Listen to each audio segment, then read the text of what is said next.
Hello friends, welcome to learn computer academy. Pre react JS সিরিজের আরও একটা ভিডিওতে সকলকে আবার স্বাগত জানাচ্ছি। আজকের ভিডিও আমাদের ফাংশন। তো চলুন স্টার্ট করি। সবার প্রথমে আমি এখানে একটা কোড লিখছি। আপনারা গেস করুন তো এটা কি জিনিস?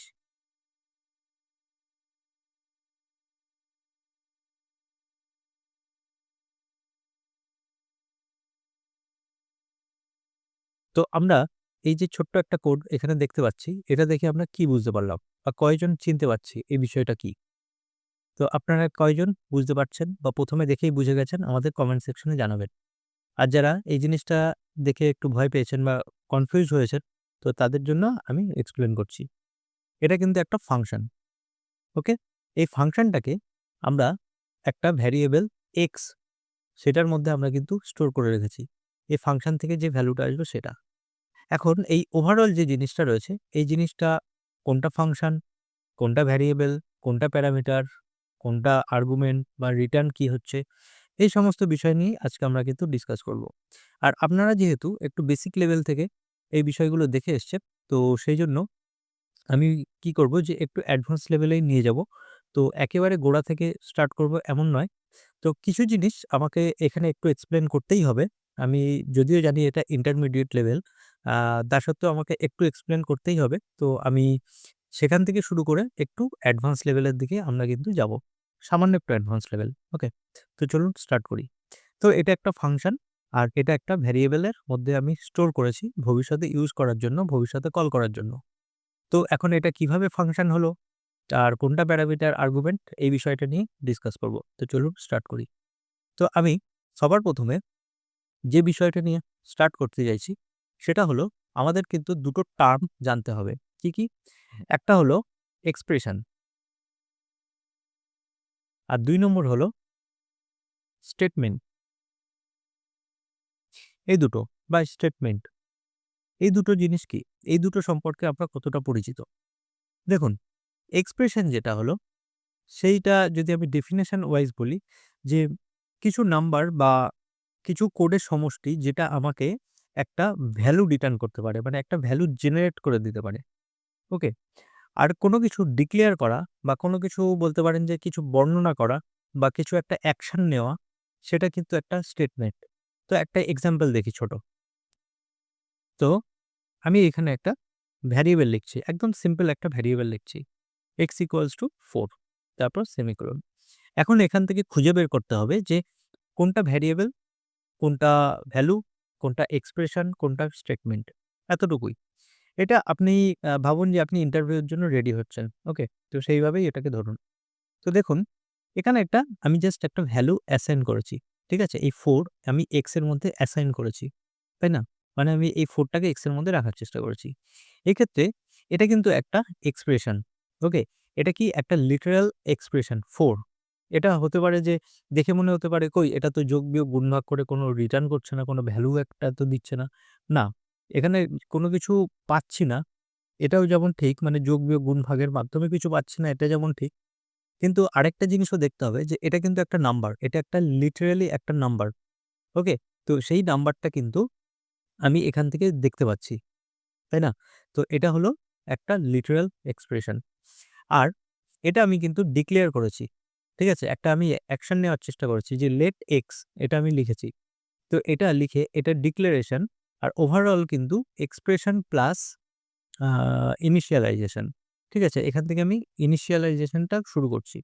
তো এখন এই যে এক্স যেটা রয়েছে, এই এক্স ইকুয়ালস টু 4 এই ওভারঅল এই পুরো জিনিসটাই কিন্তু একটা স্টেটমেন্ট। ওকে? এই পুরো জিনিসটা কিন্তু একটা স্টেটমেন্ট। তার মানে কি হলো? মানে হলো একটা এক্সপ্রেশন কিন্তু একটা স্টেটমেন্টের পার্ট। মানে স্টেটমেন্ট ব্যাপারটা কিন্তু বড়।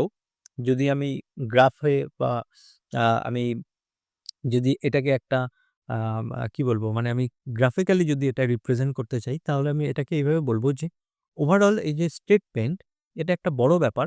আর এর মধ্যে এক্সপ্রেশন ইনক্লুডেড। ঠিক আছে? এখন একটা এক্সপ্রেশন শুধু স্টেটমেন্ট হতে পারে না।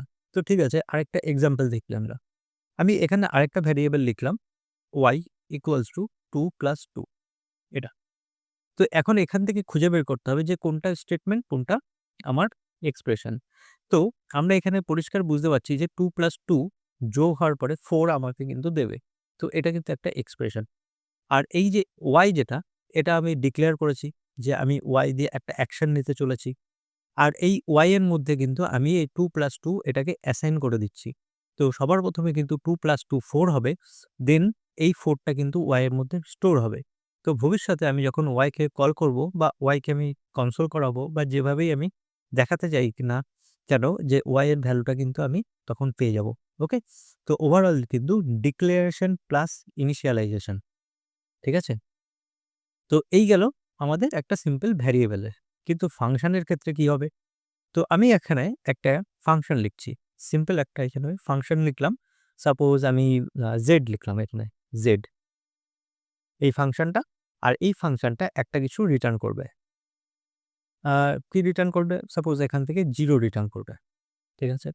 এখন এখানে খুঁজে বের করতে হবে যে এই যে পুরো ওভারঅল যে ফাংশনটা আমি তৈরি করেছি, এই ফাংশনের মধ্যে কোনটা এক্সপ্রেশন, কোনটা আমার স্টেটমেন্ট। এক্ষেত্রে এই ফাংশনটা ইটসেলফ কোনো কিছু কিন্তু রিটার্ন করছে না। মানে একটা ভ্যালু জেনারেট করছে না। এটা আমি জাস্ট ফাংশনটাকে ডিক্লেয়ার করেছি মানে বা ডিফাইন করেছি বলতে পারেন। তো ওকে। তো ওভারঅল দেখে মনে হচ্ছে যে এখান থেকে তো রিটার্ন হচ্ছে 0, তাই না? কিন্তু বেসিক্যালি এটা নয়। এটা কিন্তু একটা স্টেটমেন্ট। মানে আমি একটা অ্যাকশন নিতে চলেছি। ওকে? তো এই ক্ষেত্রে আমার এটা শুধুমাত্র একটা ফাংশন ডিক্লারেশন। ওকে? বা ফাংশন ডেফিনিশন। মানে আমি একটা ফাংশন ডিফাইন করেছি। আমি একটা ফাংশন বানিয়েছি কিছু অ্যাকশন নেওয়ার জন্য। তো এখানে কিন্তু এক্সপ্রেশন নেই। এবার আমি এই একই জিনিসটা যদি একটু অন্যভাবে বানাতাম, আমি এখানে আরেকটা ফাংশন বানাচ্ছি। সাপোজ এই ফাংশনটা আচ্ছা, আমাকে সেক্ষেত্রে কি করতে হবে? আমি এখানে একটা ভ্যারিয়েবল দিচ্ছি। ভ্যারিয়েবলের নাম রাখছি সাপোজ ইকুয়ালস টু এখানে আমি একটা ফাংশন লিখছি। এই আমি এখানে একটা ফাংশন লিখলাম আর এর ভিতরে গিয়ে আমি রিটার্ন করলাম। ওই উপরের একই জিনিসটাই আমি আবার কিন্তু লিখলাম এফেক্টে। এবার আপনাকে এখানে বলতে হবে যে এখানে কোনটা এক্সপ্রেশন, কোনটা আ আপনার স্টেটমেন্ট। এবার ওভারঅল জিনিসটা আবার ১ম থেকে আমরা দেখি যে এই যে ফাংশনটা, এই যে ডান দিকে যেটা আমি লিখেছি, এই ফাংশনটা একটা সময় পরে কিন্তু আ আমাকে একটা রিটার্ন করবে। একটা ভ্যালু রিটার্ন করবে।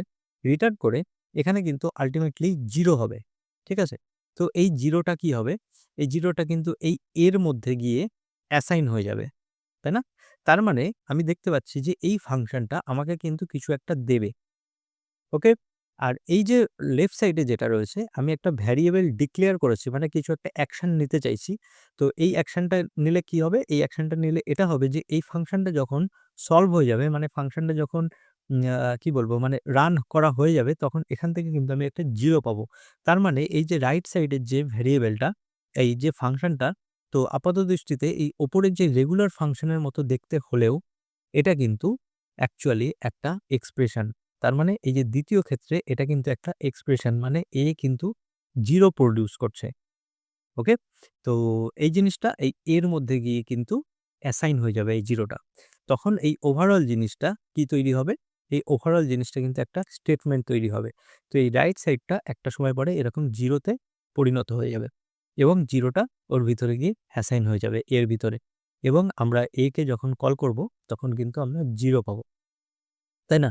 এখন এটা দেখে মনে হতে পারে যে হ্যাঁ, আমি তো জেডটাকেও যদি কল করি সেক্ষেত্রেও তো আমরা 0 পাবো। হ্যাঁ, জেডটাকে কল করলে 0 পাবো। কিন্তু এক্ষেত্রে আ মানে অ্যাকচুয়াল যে ডেফিনিশন ওয়াইজ যেটা যদি দেখি তাহলে এটাকে আমরা বলছি একটা স্টেটমেন্ট আর এটাকে কিন্তু বলছি আমরা এখন যে এক্সপ্রেশন। ওকে? এবার বিষয়টা হলো এখন স্টেটমেন্ট আর এক্সপ্রেশন এইটা নিয়ে এত কেন মাথা ব্যাথা? বেসিক্যালি আমরা যখন রিঅ্যাক্ট এ কাজ করব, তখন আমরা কিন্তু এরকম যে জেনারেল যে ফাংশনটা আছে না বা রেগুলার যে ফাংশনটা আছে, সেটা তুলনামূলক কম দেখতে পাবো। তার থেকে বেশি কিন্তু আমরা দেখতে পাবো ফাংশন এক্সপ্রেশন। ওকে? ফাংশন এক্সপ্রেশন বেশি দেখতে পাবো। তার মানে হলো আমরা এই টাইপের ফাংশন কিন্তু বেশি দেখতে পাবো। ঠিক আছে? এখন এই যে ফাংশনটা আছে, এই ফাংশনটাও কিন্তু আমার অনেক বেশি আ সিম্পলিফাই ওয়েতে আমরা দেখব। আমরা কিন্তু এত ডিটেইলস এ দেখব না। সেইজন্য আমি জেনারেল ফাংশন বা রেগুলার ফাংশনের সঙ্গে ফাংশন এক্সপ্রেশন এর একটু ডিফারেনশিয়েট করার জন্য কিন্তু এত কিছু বললাম। এখানে এত কিছু ডিসকাস করতে হলো। তো এই কনফিউশনটা আশা করি একটু ক্লিয়ার হয়েছে আপনাদের। এবার আমরা এই যে সেকেন্ড যে ফাংশনটা আছে, এই ফাংশনটাকে আমরা একটু সিম্পলিফাই করার চেষ্টা করব। আর সেই যে ফাংশনটা তৈরি হবে সেটাকে বলবো আমরা কিন্তু ফ্যাট অ্যারো ফাংশন। ওকে? সেটাকে আমরা বলবো কি? Fat arrow function. তো সবার ১ম এ আমি একটা জেনারেল ফাংশন তৈরি করছি। ঠিক আছে? অথবা ঠিক আছে, আমি এই ফাংশনটাকে রেখে দিচ্ছি। রেখে দিয়ে আমি আ এই ফাংশনের মধ্যে একটা প্যারামিটার পাস করছি। ঠিক আছে? সাপোজ এখানে প্যারামিটার p, আর এটাকেই আমি আবার এখান থেকে রিটার্ন করে দিচ্ছি। এখন অনেকের কিন্তু একটু কনফিউশন আছে। আ যারা প্যারামিটার বা আর্গুমেন্ট এই জিনিসটা বোঝেন না। তো তাদের জন্য আমি একটু এক্সপ্লেইন করে দিচ্ছি। তো আমি একটা সিম্পল ফাংশন লিখছি এখানে। এটা ফাংশন কিওয়ার্ডটা আমি এখানে লিখলাম। ওকে? তারপরে সাপোজ আমি দুটো সংখ্যার যোগ করব। আ হ্যাঁ, ঠিক আছে। আমি দুটো সংখ্যার যোগই করছি। তো সেইজন্য একটা ফাংশনের নাম লিখলাম। এটা কিন্তু একটা ফাংশন নেম। ঠিক আছে? যেকোনো একটা ফাংশনের কিন্তু নাম দিতে হয়। এবার এই ফাংশনটা যে দুটো সংখ্যাকে যোগ করবে, সেই দুটো সংখ্যাকে আমাকে ধরতে হবে। তার মানে আমাকে কিন্তু একটা মানে দুটো ভ্যারিয়েবল এখানে পাস করতে হবে। সাপোজ এক্স আর ওয়াই, এরকম দুটো ভ্যারিয়েবল আমি এখানে পাস করলাম। এবার আমাকে ফাংশনটাকে বিল্ড করতে হবে। মানে ফাংশনের বডিটাকে তৈরি করতে হবে। আর সেই ফাংশনটা কি করবে? দুটো সংখ্যাকে যোগ করে আমাকে আবার কিন্তু রিটার্ন করবে। তো সেই জন্য ফেরত দেবে। তো এই রিটার্ন কিওয়ার্ডটা লিখছি। লেখার পরে আমি x প্লাস y এভাবে প্লেস করলাম। তো এক্ষেত্রে x আর y টাকে কি বলা হবে? এক্ষেত্রে x আর y টাকে বলা হবে প্যারামিটার। তো সিম্পলি আপনারা বলতে পারেন যে এই দুটো কিন্তু ভ্যারিয়েবল। তো এখন এটা হলো ওভারঅল একটা রেগুলার ফাংশন। তো এই ফাংশনটা কিন্তু এমনি, এমনি কাজ করবে না। এখানে যদি আমি সারাদিন রেখেও দিই, এ কিন্তু কোনো আমাকে আউটপুট দেবে না। তখনই আউটপুট দেবে যখন আমি এই ফাংশনটাকে কল করব। তো কল করার জন্য এই যে ফাংশনটা আপনি যেভাবে বানিয়েছেন, সেভাবেই এটাকে কল করে দিতে হয়। তো সেইভাবেই যখন লিখবেন, তো এখন এই যে ব্র্যাকেটের মধ্যে যে x আর y রয়েছে, এই x, y দুটো যখন তৈরি হয়েছিল, মানে ফাংশনটা যখন বিল্ড করেছিলাম, তখন এটাকে বলা হচ্ছে যে ভ্যারিয়েবল। কিন্তু ভ্যারিয়েবলে আমরা জেনারেলি জানি কি? যে ভ্যারিয়েবলে কিন্তু ভ্যালু অ্যাসাইন করতে হয়। তো ভ্যালু কোথা থেকে অ্যাসাইন করব? আমরা কিন্তু এখান থেকে ভ্যালুটা দিয়ে দেব। সাপোজ 2 আর 3, ঠিক আছে? এখন এই 2 আর 3 যেটা, সেই দুটোকে কিন্তু এক্ষেত্রে এই ফাংশনের আ কনটেক্সট এ বলা হবে যে আর্গুমেন্ট। আর এই ফাংশনটা যখন আমি তৈরি করছিলাম x আর y, সেটাকে বলা হবে কিন্তু প্যারামিটার। ঠিক আছে? এই দুটো কিন্তু গুলিয়ে ফেললে চলবে না যে কোনটাকে এই কোনটাকে প্যারামিটার বলছে আর কোনটাকে আর্গুমেন্ট বলছে। এবার আমি যদি এটাকে সিম্পল এইভাবে রেখে দিই, তাহলে কিন্তু আমি এক্ষেত্রে কোন কিছু দেখতে পাবো না। এবার এই যে এখানে আমি 5 যে রিটার্ন যেটা আমি দেখতে পেলাম, সেটা কিন্তু আমি কনসোলে বসে আছি, সেজন্য আমি এখানে দেখতে পাচ্ছি। তো আমি এইমাত্র বললাম যে কিছু দেখতে পাবো না, কিন্তু আবার সঙ্গে, সঙ্গে এখানে আনসারও দেখতে পেয়েছি। তো এটা কিন্তু শুধুমাত্র কনসোলে আছে তাই। আপনি যদি এটা কোড এডিটরে লেখেন, লেখার পরে ব্রাউজারে এসে এরকম খোঁজার চেষ্টা করেন, তাহলে কিন্তু আপনি দেখতে পাবেন না। কেন দেখতে পাবেন না? কারণ এইখানে রিটার্ন কথাটা লেখা রয়েছে। তো রিটার্ন ইটসেলফ কোনো কিছু কিন্তু প্রিন্ট করে না। রিটার্ন শুধুমাত্র ফেরতই দেয়। তো প্রিন্ট করার জন্য আপনাকে কি করতে হতো? এই যে ফাংশনটা আছে না? এই ফাংশনটাকে কিন্তু যদি কনসোলে দেখতে চান, তাহলে এখানে এসে কিন্তু console.log এভাবে কিন্তু আপনাকে লিখতে হবে। ঠিক আছে? এভাবে কিন্তু আপনাকে ফাংশনটা এসে লিখতে হবে। তবে গিয়ে কিন্তু রেজাল্ট পাবেন। আর যেহেতু আমি কনসোলে বসেই এটা তৈরি করেছি, আর কনসোলে বসার পরে আমি এটা কল করে এখানেই আমি এন্টার প্রেস করেছি, সেইজন্য আমাকে কিন্তু আনসারটা দেখিয়েছে। তো একটুখানি কিন্তু সতর্ক থাকতে হবে যখন আমি কনসোলে লিখছি আর যখন আমি কোড এডিটরে লিখছি। ওকে? আশা করি এইটুখানি বুঝতে পেরেছেন। এবার এখানে যে ফাংশন, যে জেনারেল যে ফাংশনটা যেটা আমি তৈরি করেছি বা রেগুলার ফাংশন, এটাকে আমি এখন একটু ফাংশন এক্সপ্রেশন এ কনভার্ট করব। তো ফাংশন এক্সপ্রেশন এ কনভার্ট করার জন্য আমাকে কিন্তু এভাবে লিখতে হবে কনস্ট। আচ্ছা, আমি এখানে কনস্ট লিখলাম। এবার আমি আ এই ফাংশনটা এড নাম রেখেছিলাম তো, তো একটু আমি সিনোনিম ইউজ করছি। মানে এড নাম আবার ডাকছি না। আমি সাম নাম রাখছি। ব্যাপারটা একই হবে। এবার রাইট সাইডে এসে আমি এই ফাংশন কথাটাকে লিখছি আবার। সেম জিনিস, সেম জিনিস আমি কিন্তু ক্রিয়েট করছি। কিন্তু এবার কি করেছি? আমি ফাংশন এক্সপ্রেশন তৈরি করেছি। এই ফাংশনটাকে একটা ভ্যারিয়েবলের মধ্যে স্টোর করেছি। স্টোর করার পরে একই রকমভাবে আমি এখানে দুটো প্যারামিটার নিচ্ছি, a R b। R a R b কি হবে? এখান থেকে রিটার্ন হবে। রিটার্ন করব কি? a plus b। ওকে? আর এই a b আ আমাকে কি করবে? এই এই যে ab যেটা আছে, এই ab আমাকে আমি যখন দুটো সংখ্যা দেব সেই AB যুক্ত হয়ে আমাকে কিন্তু একটা ভ্যালু ফেরত দেবে। তো আমি এখানে এসে কল করছি। তো আমি আবারও কিন্তু বলছি এই কোডটা যদি আপনি কোড এডিটরে লেখেন তাহলে কিন্তু আপনাকে কনসোলের মধ্যে লিখতে হবে। মানে console.log মানে এইভাবে কিন্তু লিখতে হবে। তবেই কিন্তু আপনি দেখতে পাবেন। আর এখানে যেহেতু আমি কনসোলেই আছি তো সেইজন্য কিন্তু আমি ডাইরেক্ট এখানে ভ্যালু দিয়ে দিলাম। 5 আর সাপোজ 10 এরকম ২ টো জিনিস। এন্টার দিলাম। এখানে আমি কিন্তু 15 পেয়ে গেলাম। ওকে? তো এটা ঠিক আছে। এটা রেগুলার ফাংশন। এটা হলো ফাংশন এক্সপ্রেশন। ওকে? একটা ভ্যারিয়েবলে স্টোর করেছি। সবকিছুই বুঝলাম। কিন্তু এটার আমার একটা শর্টকাট ওয়ে দেখানোর কথা ছিল। তো সেটা কি? তো সেটা হলো কিন্তু ফ্যাট অ্যারো ফাংশন। এটা কিন্তু খুব ভালোভাবে শিখতে হবে। ফ্যাট অ্যারো ফাংশন প্রতিটা মুহূর্তে প্রয়োজন হবে। আমাদের কিন্তু ফাংশন তৈরি করার সময় প্রয়োজন হবে, কল ব্যাক ফাংশন হিসেবে প্রয়োজন হবে। প্রতিটা ক্ষেত্রে কিন্তু আমাদের প্রয়োজন হবে। তো ফ্যাট অ্যারো ফাংশন এটার মধ্যে দেখবেন ফাংশন যেভাবে তৈরি হচ্ছে সিনট্যাক্স ওয়াইজ কিন্তু এর নামটা হয়েছে। তো আমি জেনারেলি একটু আমার মতো করে বলি। আ এক্ষেত্রে সবাই হয়তো একমত হবেন না। তো আমি জিনিসটাকে এইভাবে এক্সপ্লেইন করি যে ফ্যাট, অ্যারো, ফাংশন ৩ টে মানে ৩ টে টার্ম, তাই তো? তো আমি এটাকে বলি যে এরকম ফ্যাট, তারপরে আমি এখানে একটা অ্যারো দিই, তারপর আমি এখানে ফাংশনের এরকম একটা সিম্বল দিই। তো নিচে দেখুন এখানে কিন্তু একটা ফাংশনের সিম্বল হিসাবে এফ এসছে। তো আমি এটাকে বলি যে ফ্যাট মানে হলো এই একটু গোল টাইপের শেপ যেটা দেখছেন এটা হলো ফ্যাট, এটা হলো অ্যারো মানে একটা রকেট সিম্বল আর তারপরে কিন্তু ফাংশন এই সিম্বলটা এই হয়ে গেল ফ্যাট অ্যারো ফাংশন। এখন কোনটা কি? তো এই যে অংশটুকু দেখছেন ফ্যাট মানে হলো এক্ষেত্রে কিন্তু এই যে ফাংশনের আমরা যে এখানে প্যারামিটার দিচ্ছি না? এই যে A, B এটা হলো সেটা। ওকে? তো আমরা এখানে লিখি A, B এটা হলো সেটা। অ্যারো কি? এক্ষেত্রে নরমাল ফাংশনের ক্ষেত্রে বা ফাংশন এক্সপ্রেশন এর ক্ষেত্রে এখানে অ্যারোটা নেই। তো কেন নেই? বা সিনট্যাক্স এইভাবেই তৈরি হয়েছে। এখানে আমাকে এই অ্যারোটা দিতে হবে। তো সিনট্যাক্স ওয়াইজ এখানে দিয়েছি। আর এই যে সেকেন্ড ব্র্যাকেট যেটা আছে, এই সেকেন্ড ব্র্যাকেটের মধ্যে আমরা যে কথাটা লিখেছি এটা কিন্তু সেইটা। তো আমি এখান থেকে কপি করে আবার এইভাবে বসিয়ে দিচ্ছি। তো আমার কিন্তু ওভারঅল জিনিসটা কিন্তু এরকম তৈরি হবে। এই হলো ফ্যাট অ্যারো ফাংশন। তো ফ্যাট অ্যারো ফাংশন এখন এটাকে আমি কল করতে পারব না। কেন? কারণ দেখতেই পাচ্ছেন এর কিন্তু কোনো নাম নেই। তো আমি যদি এটাকে কল করি তো কাউকে কল করতে হলে, কাউকে ডাকতে হলে তার তো একটা নাম প্রয়োজন। এর তো নামই নেই কোনো। তো আমি কি করলাম? এর একটা নাম অ্যাসাইন করে দিলাম এভাবে। নাম বললাম যে আ আ ঠিক আছে? আমি বললাম যে প্যাট এরকম ARROW প্যাট আরো ফাং এরকম কিছু নাম রাখলাম। এখন এটাকে কল করতে হলে আমাকে কি করতে হবে? এই যে প্যাট অ্যারো ফাং এর মধ্যে দুটো নাম্বার দিতে হবে। তো নাম্বার দিলাম 9, 10 দেখুন 19 আনসার এসছে। সেম জিনিস কিন্তু আমরা পাচ্ছি। তো এটা এই যে এই যে নতুন যে সিস্টেমটা শিখলাম যে ফ্যাট অ্যারো ফাংশন সেটা কিন্তু এইটার সমতুল্য। এই ফাংশনটার সমতুল্য। মানে এটাও কিন্তু একটা ফাংশন এক্সপ্রেশন। এবার ফ্যাট অ্যারো ফাংশনের কিছু বিশেষত্ব আছে। তো চলুন সেটা শিখে নিই। তো সবার ১ম এ আপনি যখনই ফ্যাট অ্যারো ফাংশন বানাবেন, তখন কোন দিকে কিচ্ছু দেখার দরকার নেই। সিম্পল আপনি একটা জিনিস মনে রাখবেন, আপনাকে ফ্যাট অ্যারো ফাংশন এই ৩ টে জিনিস দিতে হবে। এই ৩ টে ওয়ার্ডের রেসপেক্ট এ যে সিম্বল আছে সেটা দিতে হবে। সেটা আগে দিয়ে নেবেন।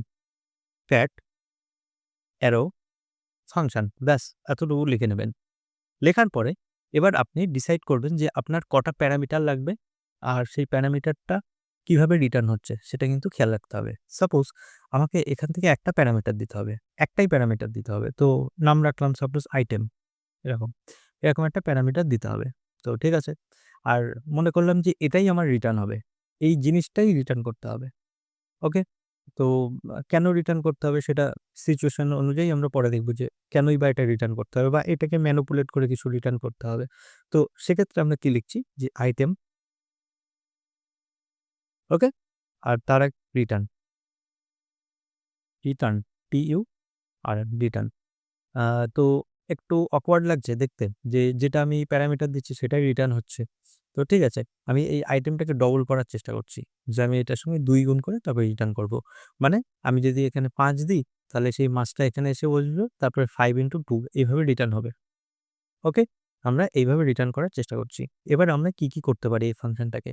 অলরেডি এই ফাংশনটা অনেকটাই শর্ট। তো সেটাকে আরো বেশি শর্ট করা যায়। কিভাবে? যদি আমার কাছে একটাই আইটেম থাকে, যদি আমার কাছে একটাই আইটেম থাকে, তাহলে আমার এই ফার্স্ট ব্র্যাকেটটা দেওয়ার প্রয়োজন নেই। ওকে? তারপরে আমার যদি এখানে একটা জিনিসই রিটার্ন হয়, মানে এখানে আইটেম ইনটু 2 আর কোনো এক্সট্রা কোনো লাইন নেই। সেক্ষেত্রে আমার এই রিটার্ন কিওয়ার্ডটারও প্রয়োজন নেই। আর এই ব্র্যাকেটটা দেওয়ারও প্রয়োজন নেই। ওকে? এই ব্র্যাকেটটা দেওয়ারও প্রয়োজন নেই। তো এইটাই হয়ে গেল আপনার কিন্তু একটা ফ্যাট অ্যারো ফাংশন। এক্ষেত্রে আমরা ফ্যাট দেখতে পাচ্ছি না, শুধু অ্যারোটাই দেখতে পাচ্ছি। আর রাইট সাইডে ফাংশনের সেই সেকেন্ড ব্র্যাকেট সেটাও দেখতে পাচ্ছি না। তা সত্ত্বেও কিন্তু এটা ফ্যাট অ্যারো ফাংশন। তো এইভাবে এবার থেকে মনে রাখতে পারেন, যেহেতু অ্যাকচুয়ালি ফাংশন যে কারণে বানানো হয়েছিল, এই যে অ্যারোটা না, এটা হলো একটা ফ্যাট অ্যারো, মানে এটা থিন অ্যারো না, মানে পাতলা কোনো অ্যারো নয়, একটু অ্যারোটা মোটা টাইপের দেখতে। সেইজন্যই নামটা রেখেছিল ফ্যাট অ্যারো ফাংশন। তো এরকমই কিছু একটা ওদের এর পিছনে সাইকোলজি ছিল বা ফিলোসফি ছিল, যেটাই হোক। তো এখন এই যে ফ্যাট অ্যারো ফাংশনের এই যে রুলসটা বুঝতে পারলেন আশা করি। তো এই ফাংশনটাকে আমি আবার ফেরত আনছি। এখন বিষয় হলো, যদি আমার একাধিক প্যারামিটার থাকে, যে ধরুন আইটেম আছে, এখানে আরেকটা কিছু রয়েছে এরকম এক্স, ওয়াই, জেড এরকম টাইপের। হ্যাঁ, সেক্ষেত্রে যদি একাধিক প্যারামিটার থাকে সেক্ষেত্রে কিন্তু আমার ব্র্যাকেট প্রয়োজন। ব্র্যাকেট মাস্ট আমাকে দিতেই হবে। আর যদি কোনো আইটেম নাও থাকে, মানে কোনো প্যারামিটার যদি নাও থাকে, সেক্ষেত্রেও কিন্তু আমাকে ব্র্যাকেট দিতে হবে। এবং রিটার্নের ক্ষেত্রে সেক্ষেত্রে তো আমি আইটেম আর লিখতে পারছি না। সেক্ষেত্রে হয়তো আমি এইভাবে লিখলাম যে 2 ইনটু 2। তো সেক্ষেত্রে কিন্তু আমাকে এই ব্র্যাকেটটা দিতে হবে যদি কোনো প্যারামিটার না থাকে বা একাধিক প্যারামিটার থাকে, মানে একের বেশি যদি প্যারামিটার থাকে। আর যদি আমি এটাকে আরো সিম্পল করি, তো যেহেতু 2 ইনটু 2 ই রিটার্ন হচ্ছে, আর কিছু রিটার্ন হচ্ছে না, সেক্ষেত্রে কিন্তু আমার এই ব্র্যাকেটটার প্রয়োজন নেই। সেক্ষেত্রে কিন্তু এই ব্র্যাকেটের প্রয়োজন নেই। ঠিক আছে? তো এটাকেই আমাকে একটা ভ্যারিয়েবলে স্টোর করে দিতে হবে। লেট কিছু একটা আমরা নাম রাখলাম, ধরুন এখানে এরকম W এরকম নাম রাখলাম কিছু একটা। এবার এই ফাংশনটাকে আমি যদি কল করি, তো আমি যদি শুধু W প্রেস করি, তাহলে এই ফাংশন যেটা আমি লিখেছিলাম এই ওভারঅল ফাংশন বডিটাকেই দেখিয়ে দেয়। আর আমি যদি W পরে ফার্স্ট ব্র্যাকেট দিয়ে এইভাবে কল করি, তাহলে আমি 4 দেখতে পাচ্ছি। তো আশা করি বোঝাতে পেরেছি। এবার আমি যেটা দিয়ে শুরু করেছিলাম, তো সেটা একবার বুঝে নিই যে আমি কি লিখেছিলাম ১ম বার। তো আমি এভাবে লিখেছিলাম যে x, let x equals to x arrow x।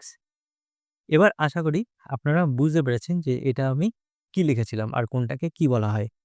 তো এটাকেই আমি যদি এবার এক্সপ্যান্ড করা শুরু করি, তাহলে অবশ্যই বুঝতে পারবে যে এটা কিন্তু একটা ফ্যাট অ্যারো ফাংশন এক্সপ্রেশন।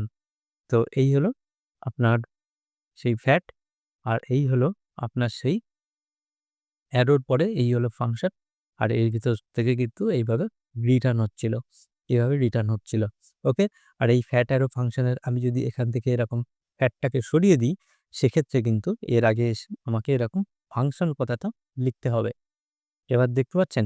এটাই কিন্তু আমার অ্যাকচুয়ালি একটা ফাংশন এক্সপ্রেশনে পরিণত হয়ে গেল ফ্যাট অ্যারো থেকে।